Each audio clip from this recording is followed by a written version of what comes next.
Pereira. Ali quem menos corre, voa.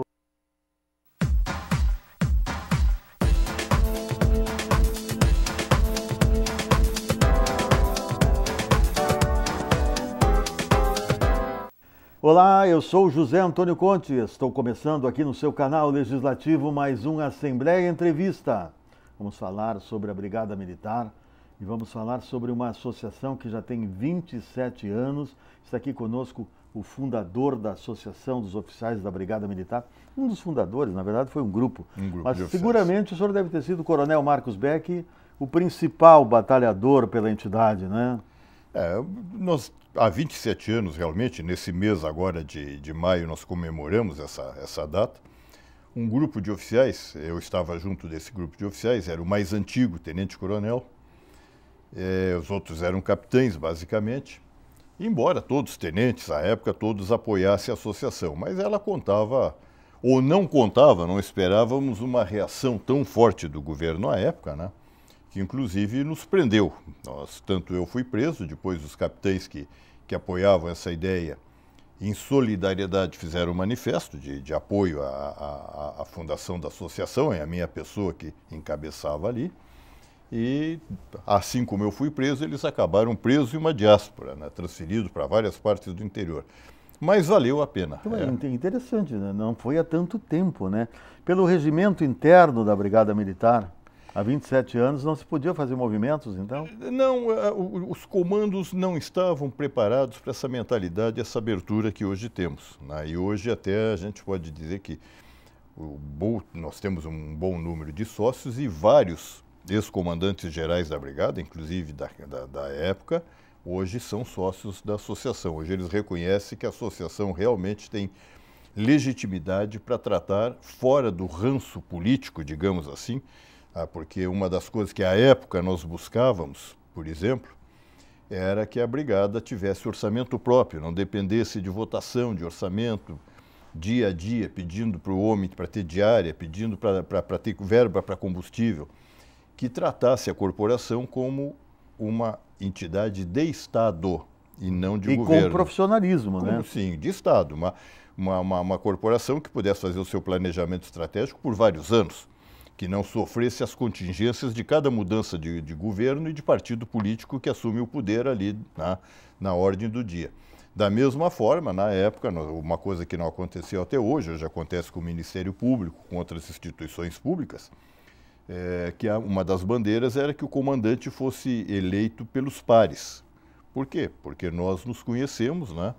E claro que queremos que nos comande aqueles que são melhores preparados, e não aqueles que têm mais vínculo com um determinado partido político que ocupa o poder. Então, E isso fez com que, com o passar do tempo, a cada governo que assumisse, mudasse o comandante. Quer dizer, bom, vai assumir o fulano de tal. Eu quero estar atento porque eu tenho interesse. Porque hoje o comando, e seria qualquer governo, o Ministério Público também, né? O Procurador de Estado também muda, mas os procuradores oferecem uma lista tríplice. Nós, lá nos anos 90, propunhamos exatamente esse aspecto aí. É que nós ainda temos uma identidade pela hierarquia, pela disciplina, pela formação intelectual, de fazer o possível pela sociedade e pelo povo, mas certamente tiraríamos os ranços políticos. Nós chegamos num estado, se o senhor me permita dizer, que é público hoje, eu não estou abrindo algum dado que não pudesse ser conhecido da sociedade, nós temos menos da metade do efetivo que deveríamos ter por lei. Aí nós consideramos que hoje ainda dentro desse efetivo estão os bombeiros, a guarda de presídio e tantos outros. Aqui na Assembleia tem homens à disposição de deputados. Em todos os segmentos de corporações públicas tem homens da Brigada à disposição.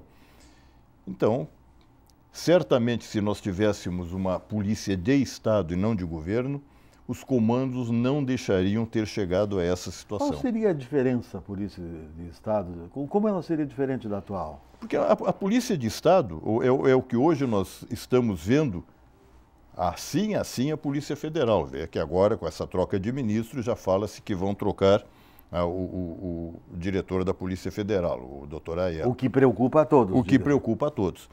Então, Se trocar, é um direito do governo, ele pode fazê-lo, né? Como na lista tríplice que eu falei, o governo não é obrigado a obedecer à lista tríplice. Ele pode, sim, tem a liberdade ainda de escolher o nome. De apontar mas alguém. Ele não fica vinculado a um partido político, ele dá maioridade para uma organização, ele dá grandeza para uma instituição. O Estado é a soma de todos os poderes e a soma principalmente dos cidadãos. Assim, hoje nós temos o quê? Nós vimos em um passado não muito distante que algumas situações de emprego da tropa sofriam intervenção. Olha, aquele ali não faz, a casa do prefeito não vai. Então, uma polícia de Estado, a lei está acima de tudo. O prefeito da cidade tal não gosta de tal brigadiano. Não é nem do comandante, né? Não é nem do comandante. E aí se via com muita frequência, vamos, que ele seja removido, né? E essa decisão era tomada. Até hoje. Até hoje. Hoje eu não quero, hoje é a situação do comando, mas é uma situação que deve ser evitada. Claro, se o homem deu realmente motivos para que ele fosse retirado, se agiu com excesso, não agiu dentro dos princípios da boa técnica policial, ele deve ser afastado. Mas se ele tem direito, é o que nós vemos, a cultura de cinema, não precisa ir longe. A gente vê no cinema que um político, um grande cidadão nos Estados Unidos, um militar de alta patente, se ele estiver errado, as penas da lei para ele. Aqui nós vemos, e a imprensa explora isso, o carteiraço, né? Então, uma polícia de Estado não se deixaria tirar um homem por injunções político-partidárias. Quer dizer, as pequenas causas predominam sobre as grandes causas, né? Talvez por isso nós tenhamos chegado a esse ponto. Né? É difícil, né? O ponto tráfico que nós chegamos é tráfico de influência.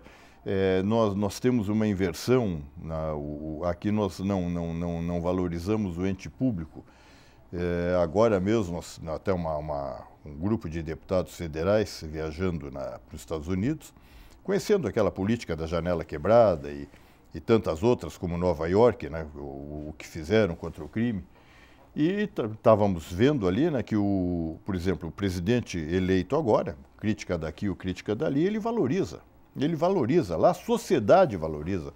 O senhor entra num restaurante fardado, a gente vê as pessoas fardadas entrarem no restaurante, as pessoas cumprimentam, o povo na rua cumprimenta, o policial é bem tratado, matar um policial é matar parte da sociedade. Aqui não, aqui o matar um policial se tornou uma coisa comum, uma vala comum. Lá, se o policial está errado, evidentemente, as penas da lei para ele, mas lá o policial representa o Estado, o Ministério Público representa o Estado, então eles se unem para defender o Estado, não é defender o social. E respeita-se o policial. Respeita-se e a lei é respeitada, é cumprida, né? Não precisa tantas leis para um país ser sério, não adianta ter uma infinidade de leis e é difícil nós encararmos a situação que está vivendo no Brasil. Como é que nós vamos dizer, quando vemos boa parte dos nossos políticos envolvidos em casos de corrupção, que exemplos são dados? Esses casos de corrupção, que a própria imprensa, me perdoe assim dizer, eu até acho que penso que deveria, com mais ênfase, tratar esse caso. Por exemplo, quantas mortes se deram pelo desvio desse dinheiro? Quantas pessoas morreram por não terem atendimento em hospitais? Quantas? Quantas morreram pela condição de rodovias? Estão morrendo ainda. Estão morrendo pela condição de precariedade das rodovias que leva a acidente. Quantas? Ninguém é responsabilizado por isso, é responsabilizado pelo dinheiro que foi desviado, por uma empresa estatal que era o orgulho do brasileiro que foi quebrada, que acabaram com tanto... Mas o mal, e aquelas pessoas que tinham uma aspiração na vida, o pai que tinha uma aspiração de que o filho dele estudasse, se tornasse alguém, perdeu essa condição. São 14 milhões, segundo as estatísticas, sabe-se lá quantos realmente não serão desempregados hoje? Uma multidão de desempregados, de pais que perdem esperança, de famílias que perdem membros, pela inação, pelo roubo, pelo descaso. Então, e a polícia está agindo exatamente nesse vácuo que o Estado tem deixado. Eu quero voltar ainda à fundação da Associação dos Oficiais, porque tem um fato relevante. A carreira jurídica foi introduzida. Quer dizer, isso é para entrar na Brigada Militar e ser oficial é preciso ter o curso de Direito. Foi uma diferença, né? Foi uma diferença. Essa era uma batalha nossa, de todos os oficiais de nível superior, dos comandantes da época, né? e da associação. A associação, desde sua fundação em 90, ela tinha como bandeira a carreira jurídica para ingresso oficialato na Brigada Militar. Eu até quero voltar um pouquinho à associação para lhe dizer. Hoje nós temos uma Federação Nacional dos Militares Estaduais. Essa entidade congrega associações das polícias militares e dos bombeiros militares de todo o país. Tá? São mais de 60 membros nessa FENEM. Ela está em Brasília, instalada lá, Federação Nacional dos Militares Estaduais. Pois bem, a primeira associação de militares estaduais criadas no país foi aqui na Brigada, foi a nossa, foi a pioneira. Houve uma época que nós dávamos o grande exemplo, né? Houve uma época, mas isso aqui não é aquele ufanismo gaúcho, né, que ficamos para trás em muitas coisas e bastava ter orgulho. Não, isso é fato, isso aqui é um fato. Depois que nós criamos isso, criou-se então as PMs todas.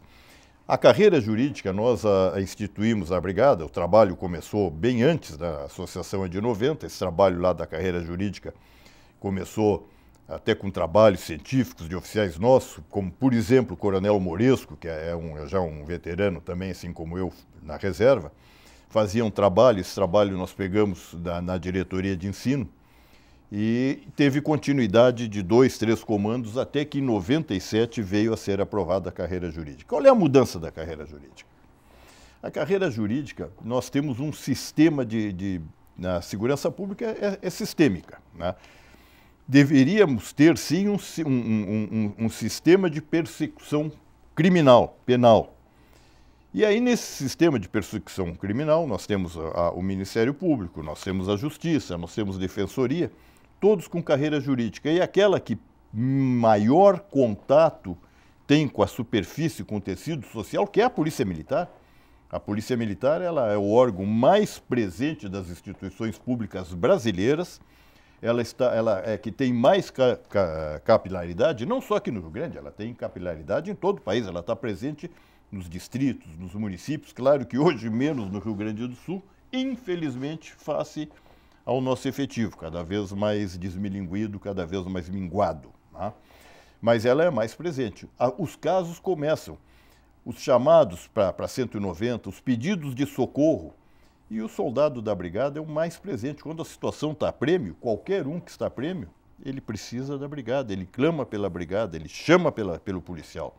E esse policial é que vai atendê-lo. Muitas vezes o policial, gostando ou não, é a realidade. Ele é um juiz, sim, naquele momento ele julga uma discussão entre vizinhos, ele apazigua, ele tem autoridade. Tem autoridade para isso. Ele é uma autoridade policial, de polícia ostensiva, ele é um polícia. Tá? Então ele faz esse trabalho. Então isso aí exigia também, e aí eu quero fazer uma referência que a sociedade, muitas vezes, até por desconhecer, não sabe. Essa carreira jurídica nossa tem 20 anos. É a carreira de nível superior. Tá? Então, entra na Brigada, necessariamente para ser oficial, é necessário ser bacharel em Direito. Bacharel em Direito, como é para juiz, para promotor, para delegado, para as carreiras jurídicas de uma maneira geral. Tá? E ele ainda faz na Brigada, diferentemente de qualquer outra organização, ele faz um curso intensivo, de manhã e de tarde, de diurno e de noite, com serviço, com tudo mais, de 2 anos. Para ser, então, efetivamente um oficial.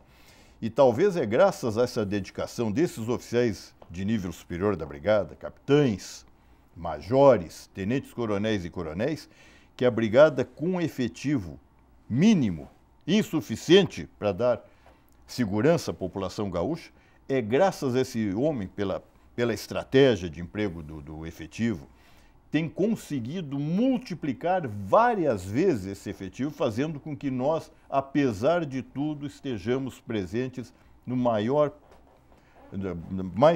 possível, no maior logradouros, nas ruas, nos parques, no interior, no combate ao objeto, em tudo. A Brigada se faz presente, é graças ao trabalho desses homens. E a Brigada Militar está, inclusive, na guarda dos presídios. Mas isso agora, através de um projeto de lei do governador, trata de mudar essa situação, de retirar a Brigada dos presídios. O que o senhor acha disso? Eu não tenho, assim, não sou político partidário, que é um erro, sei que é um erro político, todos nós somos, a política está dentro de cada um de nós. esse governo tem maltratado. Eu vou falar da segurança pública. Dentro da segurança pública, especialmente a Polícia Militar. Nós temos constantes ameaças, vem há 3 anos já, vou atrasar, não vou atrasar, vou parcelar. Veja o senhor que todos na sociedade, por exemplo, contam, aqueles que estão empregados, né, com 13º salário. Os nossos brigadianos até hoje não receberam. Estão recebendo parceladamente, em 10, 12 vezes. Quer dizer, isso é um abuso de um governo, né, com que arrecada, com incentivos que dá, e que nós desconhecemos para quem são dados. Então, normalmente, nós não temos por aplaudir o governo. Entretanto, essa medida de tirar a guarda dos presídios, até porque agora foi aprovado ontem em Brasília a polícia penal, né? Polícia carcerária. Foi aprovado ontem pela Câmara Federal. Então há que se tirar realmente, pelo menos é mais um efetivo bastante significativo que pode ir às ruas. Mas não se iludam que essa retirada não vai ser nem para esse ano e nem para o ano que vem. Não há condições em tempo para fazer isso, para preparar agentes penitenciários. Pois é, quem é que vai fazer a guarda dos presídios? Tem que contratar pessoas, tem que prepará-las num curso, tem que dar meios. Privatizar presídio, hein? É discutível. Há exemplos nossos aqui, não sei se tem dado muito certo. Nós vimos agora naqueles eventos dos presídios no Nordeste, da matança de presos, um desses presídios era administrado, né, nessa situação. Mas nós vimos, né, e até já viajamos, conhecemos o mundo, buscamos informações e temos sempre gente se atualizando.